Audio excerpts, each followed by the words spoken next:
Why does it feel like I need a dictionary just to go on the internet? Analog bag, also anti-doom scrolling bag. You want to start Looksmaxxing, but you don't know where to start. What is your girl math?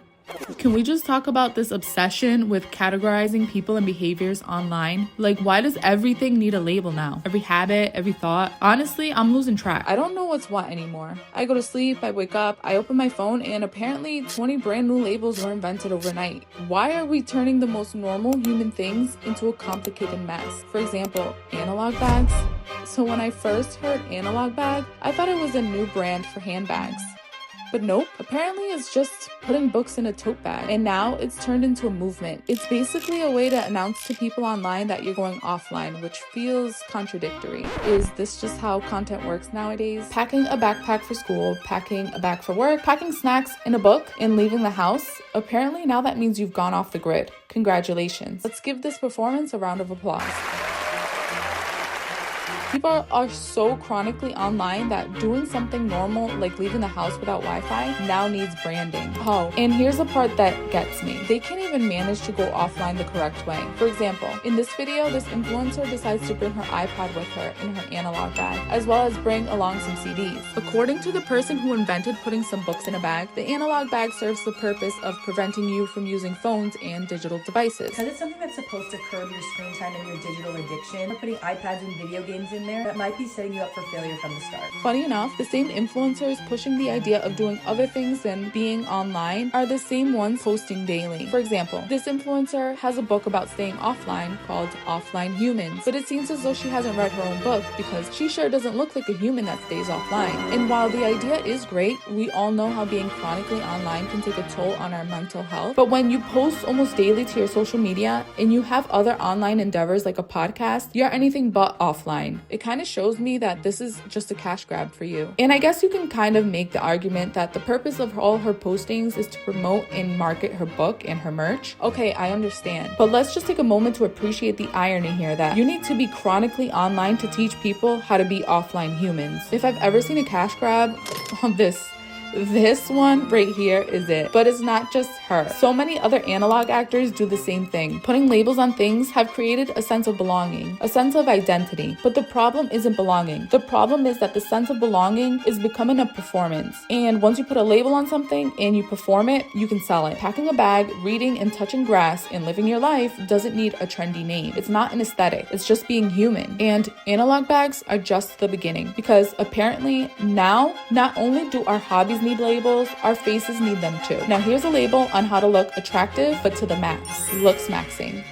Here, in its natural habitat, we observe a rare but common species, the Homo sapien. This creature has recently discovered a survival technique known as Looksmaxxing, a ritual passed down not through generations but through comment sections. Notice the careful analysis of bone structure, jawline angles, and eyebrow positioning.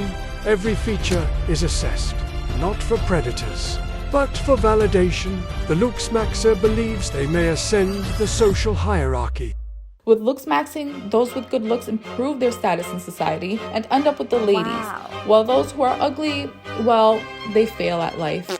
But Looksmaxxing doesn't stop there. There's subcategories to this. There's soft maxing, which is your simple grooming and your self-care, and then there's hard maxing, the extreme DIY approaches, such as smashing your face with a hard object in hopes of getting a more chiseled appearance. But it can also include surgery. But either way, soft maxing or hard maxing, this is the ultimate goal.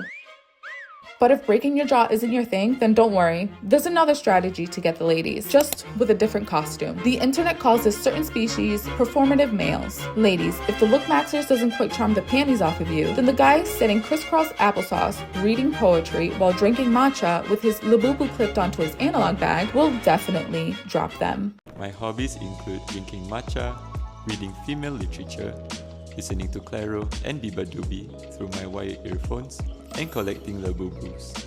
Labeled as performative males, these men believe that if they do things that females like, it will then cause all the ladies to impulsively throw themselves at them. But the problem is, it's not genuine behavior. It's not who they truly are. It's all just a show, an act, a performance. And extra points if you have a stash. You know, not the full-blown facial hair though, just the stash. They distance themselves from the hyper-masculine Looksmaxxers. You know what would be the ultimate dream guy though? The performative Looksmaxxing male. But while men have this biological obligation to attract their female counterpart for the purpose of mating, women need to make sure they own up to their own labels too. Enter the soft girl era. Online, being a soft girl is presented as ultra feminine, you know, pink everything and everywhere. Like if you had doused all your belongings in Pepto-Bismol. From out here, it looks peaceful and gentle. They push the idea of letting go of masculine energy and keeping only that soft, agreeable femininity. On this side, you need to embrace trusting others, being happy, spreading kindness, and embracing traditional roles like being a trad wife. Trust your husband's judgment. It's your job as a wife to let him lead your family in the right direction. There's nothing wrong with choosing marriage, femininity, or staying at home. It just seems like now there's a set of rules to follow. And if you've successfully unlocked soft girl trad wife mode, there's one final achievement badge you need, and it's called girl math. What is your girl math?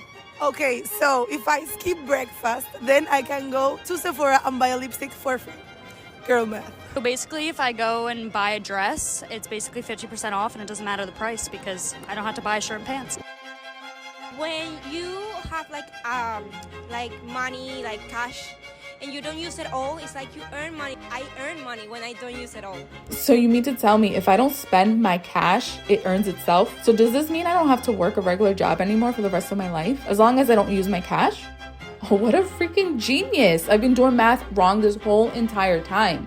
I put all my bills on autopay, so I don't pay any bills. Oh my gosh, this is crazy. Are you freaking serious? My whole life has been a lie. A complete lie. I've been working a job I haven't needed to work, and all my bills could have been free. I'm so upset. I can't believe I've been existing incorrectly. And if you're still confused by all of this, then congratulations, you're normal.